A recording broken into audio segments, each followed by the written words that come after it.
Hello everyone, সবাই কেমন আছেন? আশা করি সকলেই ভালো আছেন। আমিও আছি আলহামদুলিল্লাহ ভালো। আজকে সকাল সকাল কাজে চলে আসলাম। এই সুপারভাইজার দেখাই দেখেছে এগুলো কাজ করতে। বলেন তো এইগুলো কোনো কাজ? দেখেন তো শুকায় কী অবস্থা হয়ে গেছে, দেখেন এটা উঠে না। সুপারভাইজার দেখা গেছে এভাবে দলা করবার জন্য। আমিও সোলো সোলো দলা করতে আছি। তো আপনাদের সবার দিনকাল কেমন কাটতেছে? আশা করি ভালো কাটতেছে। এই প্রবাসী জীবন জীবন আর কেমন কাটবে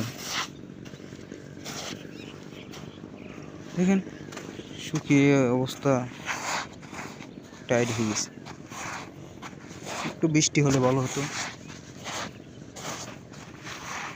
এইগুলা এই সবগুলো আমাকে একা দলা করতে হবে।